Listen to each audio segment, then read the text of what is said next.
Senator Joe Lieberman is stepping up his accusations against Iran. Lieberman, a Democrat, is once again making the case that the U.S. should take action against Iran because of its support of insurgents in Iraq. National security correspondent Jennifer Griffin has the story. The accusations continue that Iran is sending weapons to Shiite insurgents in Iraq and training Iraqi fighters at 3 bases outside Tehran to kill U.S. soldiers. The Iranians are also said to be sending $3 million a month to Iraqi insurgents and are responsible for the deaths of 170 U.S. soldiers.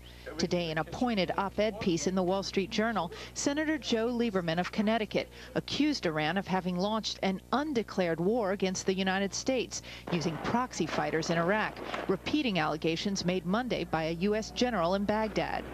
Iran's purpose in sponsoring attacks on American soldiers, after all, is clear, Lieberman writes. It hopes to push the U.S. out of Iraq and Afghanistan so that its proxies can then dominate these states. Tehran knows that an American retreat under fire would send an unmistakable message throughout the region that Iran is on the rise and America is on the run. That, Lieberman concludes, would be a disaster for the region and the United States. It's not the first time that Senator Joe Lieberman has called for the U.S. to confront Iran. I think it's time for them to understand that we're prepared to take military action to knock out the bases at which they're training these killers. I'm not talking about a massive land invasion. I'm talking about a strike to send a message to the Iranians that we've had enough. Iran used the same strategy in 1983 in Lebanon, sending a suicide bomber to attack a U.S. Marine barracks.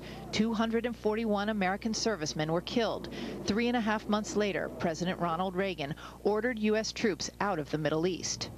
Iran is trying to spread unrest in Islamic countries, in addition to Iraq, using its ambassadors who are recruited from the Iranian Revolutionary Guard's elite Quds force, according to Iranian dissident Ali Reza Jafarzadeh. In order to recruit foreign nationals from the Islamic countries, bring them to Iran for terrorist training in 17 different terrorist training camps all over the country. Fox News revealed on Monday the first satellite photos of one of the Iranian training camps in the northern suburbs of Tehran, the Imam Ali base near the former Shah's summer palace.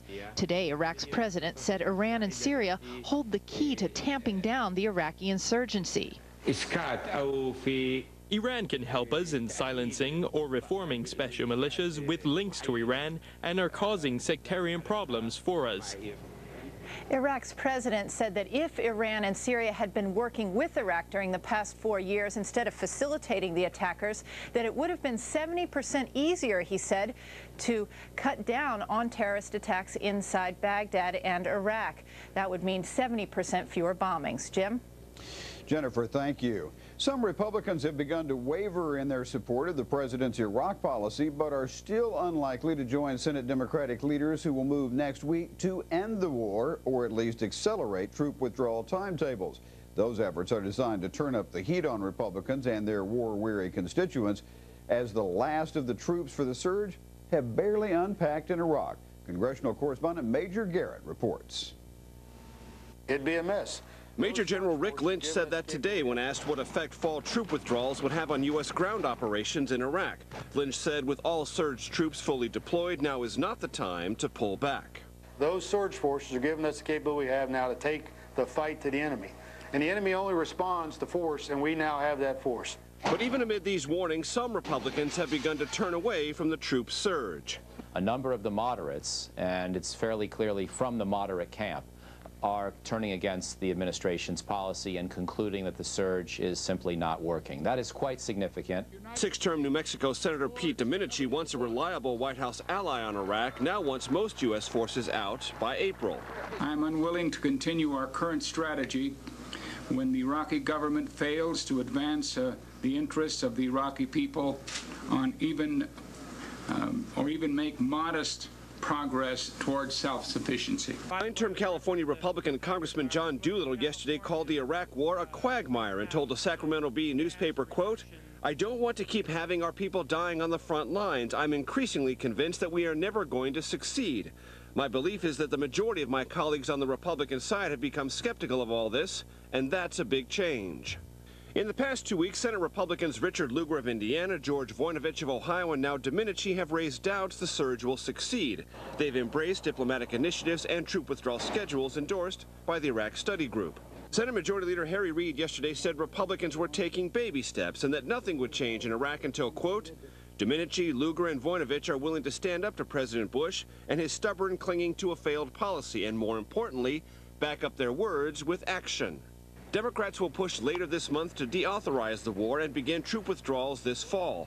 But even newly skeptical Republicans say they won't go that far. Analysts say that will leave Democrats stymied. Therefore, the Democrats will not have a veto-proof majority this fall to create legislation on their own, and therefore they will have to compromise with the president.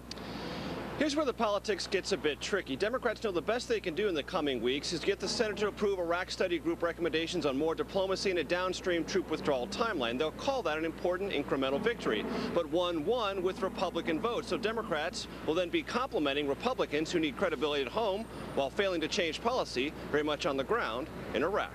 Jim? Okay, Major, thank you.